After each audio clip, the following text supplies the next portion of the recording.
Please subscribe my channel and click on bell icon for latest technological videos. Friends, my name is Ashish. I'm currently studying at the National Fire Service College. So since you have clicked on this video, you'll probably be looking for answers to how to crack the SSB. Before we start off, let me just clear this that I have not yet cleared an SSB. I have not been recommended. I've just gotten conferenced out of my 2 attempts. One was for NDA, the other one was for Navy. So before we start off, let me just make this extremely clear that if you really want to get into the armed forces, you do not require this video. If you have it in you, then you have it in you. There's nothing that can stop you from getting it. So basically, let me just, for the beginning, I'll just clear off as to how the SSB process works. The first day is called the screening. It's a screening test. There are about, for ND SSBs, there are around 200 to 300 candidates who report. For tech SSBs, there are around similar numbers. Usually for tech SSBs, it's around 400, maybe more. So out of those 400 candidates, they usually, for ND SSBs, they cut it down to 100, maybe 70 candidates who will get screened in. For tech SSBs, it will be around 50, maybe 20. For tech SSBs, it's really difficult to get screened in. So now that we have that out of the way, let me just tell you what the screening process is. Basically, in the screening process, they're just trying to find out that out of the 400 sheep that have actually reported, are you an actual wolf or not? So out of the sheep, they're just trying to find a wolf. And out of those wolves who do get screened in, they're going to find the tiger.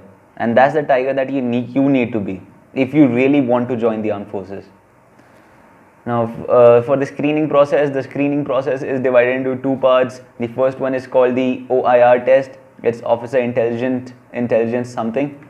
The other one is called the PP and DT test, which is the main part for this, which is called the Picture Perception and Description test.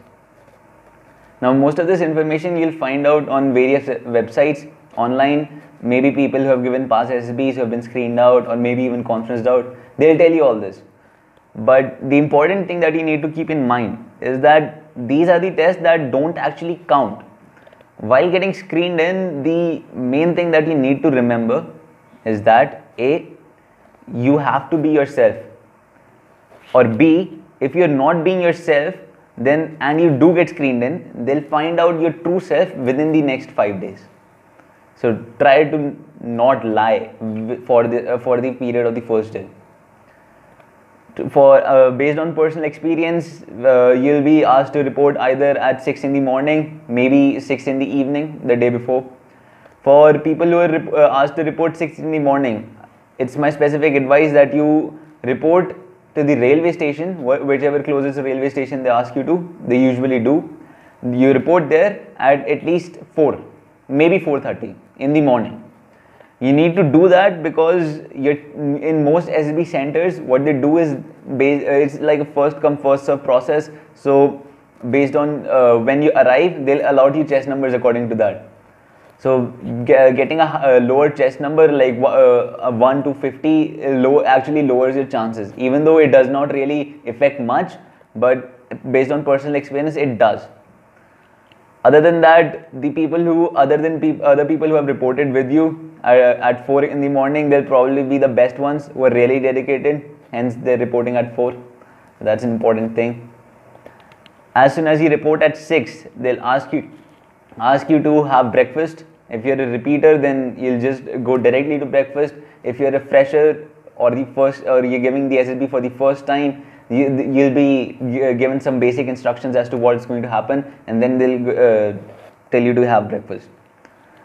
But basically, the breakfast will be like stable-ish. You can have it, or in most students try to skip this part. They try to skip this breakfast and try to concentrate on the SSB. Do not do that. Have proper breakfast. Have as much as you want, or keep in mind that whatever you're eating you're not allergic to it, because I've seen people who eat a lot, like for example say chicken, and then they pass out during the screening test. So if you want to make a good impression in your screening, have proper breakfast. After breakfast, they'll ask you for some basic document verification. They'll allot you a chest number. which is like a vest. You wear it like a vest, and you have to keep it on you. You have to wear it at all times. Now, the important thing about the chest number that most students forget is no SSB center, none, will give you proper instructions as to how to wear a chest number.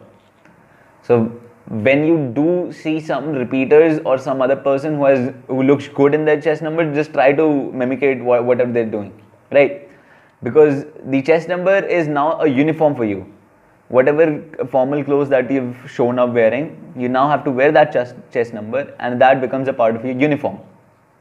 As a candidate, that is your uniform for the next 5 days if you do get screened in. So keep in mind that the chest number should be taut, it should be tight, it should not hang about, it should not be loose, it should not look as if you're wearing a loose vest. Other than that, it's basic document verification. Do not get nervous. The JCOs who will be present, who would be doing your document verification, they might get intimidating. They might even try to, like for example, say harass you. Not exactly, but they might. So just keep your calm, stay cool, and read the instructions really carefully. Before reporting to the center, read them really carefully. Just find out what all documents you need to take, and take multiple copies of it. Photocopies are mandatory for them. Take good passport size photographs, recent passport size photographs. You'll do all that, pretty sure. Now comes the hard part. For the next stage. Now at this stage, you have only been in contact with the JCOs, who are junior commissioned officers. They're not actual officers. They're just, say, the connection between a Sainik and an officer. A bad example, but that's what they are. The next thing is that you're grouped according to your chest numbers. You're made to sit in a hall. You sit there for a while. They let you wait, and then an officer shows up. Now, the important distinction between an officer and a JCO would definitely be the level of English that they're speaking. That's the basic criteria for it. Other than that, if you're from military background, you can find it out really easy. So as soon as the officer walks in, you know that you're under observation. You have been under observation since the moment you stepped on the railway station. Keep that in mind. But as soon as the officer steps in, you're definite that he is observing you, and you particular, because as soon as you do get screened in, they'll just verify the reports as to what they saw before getting screened in. Because most students, what they do is, before getting screened in, they act all like passionate for the Indian Army, they do all that shit, and then after getting screened in, they have a completely different personality.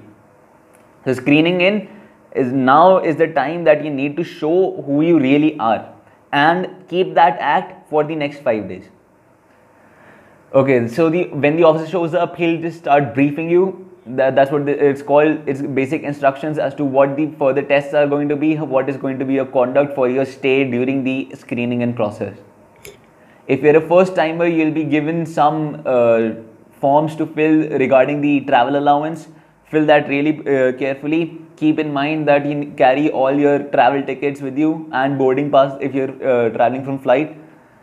Also, keep in mind that when the officer is talking to you as a group, just try to talk louder than what your normal voice is. Try to answer everything that he's asking. Do you have the Josh in you? That's what they try to do. They try to like patronize you. So he'll go like, do you have the Josh in you? And you'll be like, yes. So just yell, because that's when the adrenaline flows in, and that's when you know that the screening and process is going to be really nice. Keep that in mind. Keep cool, but to show that you are excited to be there for the screening. The next thing what they'll do is they'll pass you some question booklets while giving instructions. So keep in mind that as you're doing whatever you're doing with the question booklets, you're supposed to pass them on, pass the answer sheets and everything behind you, around you. But at that moment, the officer or the JCO, they'll be giving some really important instructions. These instructions are usually the ones that are missed by students. So don't do that. Keep in mind that whatever the officer is telling you, that's your bullseye, and whatever work they're telling you to do, that's just, say, work. Keep in mind that the officer there is the God. He's the judge, jury, executioner. That's who he is. That is what his job is. He's a selection officer and he's there to select you if you want to get selected. Now the first test, as I said, is the OIR. It's the Officer Intelligence Rating Test. What they do is they give you a series of questions, say 50 questions. They'll give you a specific time, say 17 minutes or 23 minutes. They don't give you exact times like 20 or 10, but they give you like a general area of it. They'll tell you that you have 25 minutes, for example, 25 minutes to attempt all 50 questions, but you won't. They'll probably ring the bell. They'll probably ask you to stop at around 13 minutes or maybe 18 minutes, 19 minutes. They will not give you 25 minutes. They will not give you the amount of time that they've said they'll give you. Most SB centers do this because this is a technique to see whether you obey all orders that are given to you or not. See, the basic, let me just get off topic over here. The basic psychiatry over here is that if you follow the orders as they are given to you, as soon as they say stop, you're stopping, no matter what time they said before and what time they're asking you to stop at. If you're doing that, that means you're a good follower. That means you can follow orders to the letter. If you start questioning, because there'll be students who are first timers who will be like, no sir, you said like 25 minutes, now sir it's only 10 minutes. You do that and you're out. No question, no matter how good you are, no matter how much josh you have in you, but you will be screened out as soon as you try to overthrow authority. That's it. That's the basic premise of the forge. Now, the OIR, the questions, coming to the questions, they'll be really basic mental ability questions, mostly blood relations, or in some cases they'll be graphic questions, verbal questions, non-verbal questions, puzzles, basic letter recognition and everything, pattern recognition, all that shit. Now, I'm pretty sure you can find good books from the internet. One of the websites that I did refer to was the SSB crack. Although most of the things that are given there is bullshit, but you can still find some really good questionnaires over there. Try doing those, not really helpful, but it does give you an idea as to what you're supposed to do. And now, here's another thing. For every SSB center, there is usually a set of questions for the OIR that have been going on for like 10 years. So, if you know someone, or if there's a repeater over there who has been from the same SSB center, he will definitely have the edge over everyone. So just try to ask them what kind of questions will be, because it'll be the same questions for you. They might change a couple of questions, say the order of the questions, but they will not change the questions themselves. The values will be the same, the question type would be the same. So just try to get an idea of what the SSB center you're going in. Selection rates vary from SSB center to SSB center, so keep in mind that whatever you're doing, whatever center you're going to, just have a brief idea of what that center is actually like. Okay, so OIR, it's a test. Like I said, there'll be like 50 questions. Usually it's 50, but nowadays a couple of SSB centers have dialed it down to 40 questions, done in 17 to 20 minutes. Other than that, the OIR is itself a part of two tests. There will be OIR test 1, OIR test 2. So based on both the tests will have 40 questions each, 17, 19 minutes each. You'll be given like 30 seconds between the tests to switch tests, and MCQ based MCQ questions, no subjective questions. You won't be given any pages for rough work. You cannot write on the question paper. Do not write on the question paper. The answer sheet, you can do anything on the answer sheet, that's yours. Although keep in mind that this answer sheet will also be viewed by a psychiatrist who will know what the way that you have written is, how it personifies you, how is the personality shown in that. Basically that's it. That's where the test ends. As soon as the test ends, the officer will come back in, he'll give you more instructions as to what the next test is. Now this is the interesting test. Wait, before I start on with the PP and DT, let me just tell you what the OIR result is going to be. So the OIR result, say for the total marks are, for example, say 100. So the students who score above 90 or 91, they'll be given the category of 1 on their answer sheets or on their PIQ forms. They'll be written 1. and that PIQ copy would stay with the whatever officers there are. Now the ones who are below 90 but above 80, they'll be given category 2, 60 to 80 would be given category 3, and 4 and 5 so on, 50 to 60, like that. The basic premise of giving this category is that 1 and 2 candidates, the candidates have gotten 1 and 2 on their sheets, who have scored above 80. They have surely completed the OIR, they have succeeded in doing that, they have merited in for that. They don't need to, now they need to focus on PP and DT. They don't need to worry about OIR if you have scored 1 and 2. If you have scored 3 and 4, then you are in a borderline case. 4, usually they get screened out due to the OIR, even if their PP and DT is really good. And for 3, you have to be exceptional in your PP and DT if you really need to get screened in. Because for 3, you're again a borderline case. And borderline cases are always shot down. For borderline cases, they just try to find excuses to not take you in. Now that we have that out of the way, now comes the main test, which is called the PP and DT test. It's the picture perception and description test. You'll be given a picture, it'll be shown to you for 30 or something seconds. You look at that picture, you do not write while the picture is there. You'll be given these instructions, and most of the students will disobey them. But notice this, while sitting in the whatever hall you're sitting in, do not look back, but you'll figure it out pretty quick that there's someone sitting behind you. Like all the way behind all students, a couple of rows away, there will be around 2 or 3 officers who will be sitting there.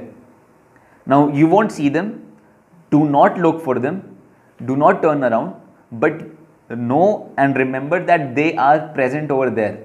You'll see them come in and they'll be sitting over there. Do not look at them. These are the psychiatrists, these are the psychologists. Those guys are looking for people who cheat. And cheating is not looking at the other guy's notebook. Cheating is not following the rules. You'll be given 30 seconds to view the picture. For 30 seconds, you dedicate your mind to the picture, whatever picture is being shown to you. The next 1 minute would be given to you for writing for an action for your story, whatever the basic premise of your story is, and other part of that minute would be used in identifying whatever characters you observe in that picture. As soon as that happens, you'll be given 4 minutes, maybe 3.5 minutes to write a story, which would be around half an A4 size sheet. Practice writing a lot, practice writing fast. And if you're not a good writer, if you do not write fast, if you have a slow handwriting, then just try to create as much space as you can between lines. Just try to cover that space. Does not matter what the content is. If your space is not filled, half that A4 size sheet is not filled, no one would bother reading your story. Just try to fill that space. Coming to what the story should be. Now, most students think that this is a story writing competition or something similar. So do not think that, because they are not trying to test you on what your English skills are. They are not trying to test you what your writing skills are, not trying to test you what your grammar skills are. They have tested all of that before you even came to the screening. For ND-SSBs, you have given the UPSC NDA exam, which has an English section in it. That means you are capable of vocabulary and basic English, right? That's why you cleared it. For tech entries, you've gotten at least 90% marks in your English subject in the CBSE boards, and hence you're there. That's the basic qualifying criteria. So while they're not trying to test you on what kind of English you're using, they're trying to test you on what exactly have you written, what you're trying to convey with the story. For example, say they've shown you a picture in which you identify 3 characters. Important thing about the picture is that it will not be clear, it will be blurry on purpose. It will be a blurry picture, you won't be able to make out what the details are. So just try to keep your imagination clear, try to imaginate whatever you're seeing, right? And try to come with a common story, as in do not create huge stories which have no base on it, right? Because the majority of Indian populace, the Indian youth who are present there with you, they do not, no offense, but they do not have that kind of an imagination. So if you're too good of an imaginative, if you're an imaginative guy, do not write great stories. Write the basic story, a common story that everyone might have thought of. If you see a car, write about a car accident. Do it. It's not about your writing skills, because it's a two-part test, not a single-part test. It's a two-part test. So, PP, picture perception, you're doing it, you've seen the picture, you're writing it. For example, you saw a picture of a guy laying on the bed, he looks like he's dead. There's two people surrounding him. You look at that picture, you try to think of a story. Now you're thinking that it's a dead guy. You're writing about a dead guy. So remember this, whatever you're writing, it has to be in positive mood. Do not write in whatever negative things you can see it. If you're seeing a guy being shot down, do not write about that guy getting shot down. Write about the guy who shot him down. Say that guy is a terrorist who got shot down. Stuff like that. Positive thinking is really important in this part for picture perception and description test. So for the coming back to the dead guy story, instead of writing that guy is dead, just try to write that, for example, say Ashish and his family experienced his grandfather's death, but keeping in mind as to what his grandfather's will was, they donated his organs, they donated his kidneys, eyes, liver, whatever organs he can donate. Just now, organ donation is really important, right? So if you write a story like that, A, you'll get plenty of time, plenty of topics, plenty of matter to discuss on during the discussion test.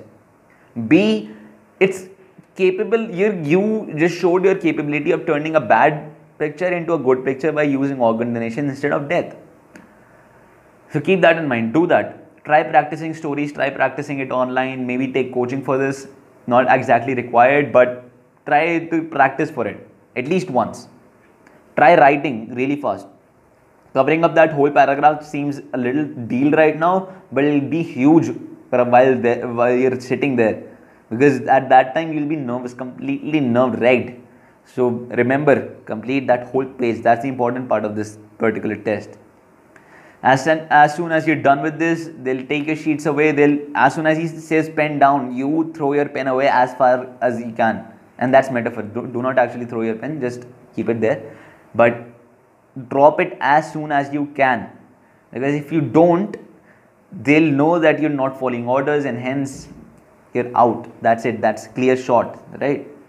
Drop your pen. They'll take your sheets. You'll give it to them. Do not talk to anyone else during this moment, because you might, and that'll reflect bad on you even if you do get screened in. After that, you'll be escorted out. You'll be made to sit in a waiting area. Some SSB centers give you tea and snacks at that time. Most SSB centers don't. Now, during this particular time, while you're sitting over there and waiting for these results to come in, waiting for you to go to the discussion test, do not, and I cannot emphasize on this anymore, but do not share your story with anyone else, because of two things, and these are insider things that I'm about to tell you. A, no one will be reading a story. No one. They take the sheet and they just keep it in a bundle. That's it. They are not reading a story. They see that it's a whole paragraph. Done. No one is reading your story. They see what the action line is. Done. No one reads your story. So if you do tell your story, then during the discussion test, whoever you told that story to can say that that was his story. So you can get backstabbed. Do not share your story. Keep that in mind. Coming to the discussion test, you'll be sat in a semicircle. Keep in mind that you show proper behavior at that point. You do not fumble. Do not get nervous. Don't make mistakes like sitting on the wrong chair. Do not sit too early, and don't stand up for too late. Just try to time it perfectly with everyone else, and move in a straight line. They might ask you to jog till whatever the discussion room is. Jog. Try to run to get adrenaline in your body. It helps. Other than that, in the discussion test, you'll be getting 30 seconds to narrate your story, in which time, if you have shared your story to someone else, he might narrate yours. So that happens. Do not do that. So in those 30 seconds, just narrate whatever the basic premise of your story is. For organ donation, I just say that, say his grandfather died, he or donated his organs, this, done.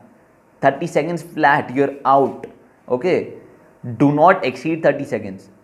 Because if they if you do, they'll ask you to shut up. That's exactly what they'll say. Okay, candidate, just sit down. And the next candidate will be asked to speak, right? And do not stand up. They will tell you that you do not have to stand up. Do not stand up. Do not wave your hands. Do not look at the officers who are sitting in front of you. Do not use abusive words. Don't try to fight. Don't create a situation which is uncomfortable for all of you. Whatever group you're sitting in, that might be the basic reason as to why you might not get screened in. The group matters a lot, so try to keep everyone in the same page. Whatever story you've narrated, after that, after everyone has narrated, after everyone has gotten their chance, you'll be asked to start the discussion. As soon as they tell you to start, most people jump in, they start yelling, they start giving up their points. Let them. Do not try to speak if you can. If you have a loud voice, then try to speak the first. But if you don't, then wait.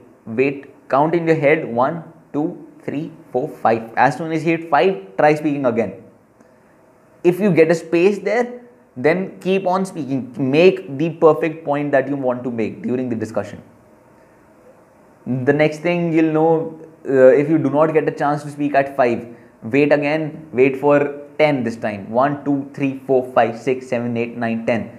And this time you have to count fast. As soon as you hit 10, start speaking again. Because this time, by the time that you got on 5 and then you've gotten 10, most students will run out of whatever matter they had. That happens. So at that point, everyone would be on a down low while you will be on the up front, right? So as soon as you start, just try to dominate if you're starting late. You do that, everyone will recognize your points. Try to collaborate with other students. They'll ask you to come to a common story. So pick the guys while they'll be narrating. Pick the guys that you know would be similar, would have stories similar to yours. Agree with their points. Do not point at them. Just say chest number 44. Yes, I agree with your points. Chest number 46. I think I disagree with your points slightly. I think chest number 48 wrote a really great story. I think with that should be our common story. Say shit like that. If your story is extremely different from whatever others have said, then drop it. Try to get in a few points from your perspective, but then drop it. Now go to the second best thing. The second best thing would be whoever story is right now being judged as the common story. See, in a forge, I refer to the army as forge. In the armed forces, you would be given a battalion or a regiment based on your choice if you become an officer. During that moment, while you will be commanding a particular set of troops, there will be people who would not be familiar with other people. There will be JCOs who have been serving at your particular regiment for 20 years. Then there will be JCOs who have just cleared their examinations and have started in that regiment a couple of months ago. So there will be a huge amount of people who do not know each other, and your job would be to collaborate with them while working in the forces. So to see this particular quality, that's what they're trying to find out during the screening process. If you do that, if you collaborate with others, if you convince them to follow you, if you convince them to follow a common story, if you drive the group to a conclusion, not necessarily your common conclusion, not necessarily the common conclusion that you wanted, but just drive them to one conclusion, no matter what it is. You do that, you're in. It's simple. If you are capable of directing your group into a common conclusion, you would get screened in. That is the basic part. That's where the fine line is. Okay, as soon as you're done with the discussion, they'll ask you to go back to the waiting area. You'll just wait. So the discussion, as soon as the discussion test gets over, you'll be escorted back to your waiting area. You'll be asked to wait. Try to enjoy this time. Try to mingle with people, chat, ask them where they're from, because a lot of these students would be with you during the next 5 days of the conference. You do that. You talk to everyone. You'll be escorted to lunch. have proper lunch. There'll be great food in most SB centers. There is. Mainly enjoy this time, because if you do get screened out, you'll get really disheartened if it's your first time. So use this time to chat with everyone, use this time to build up contacts.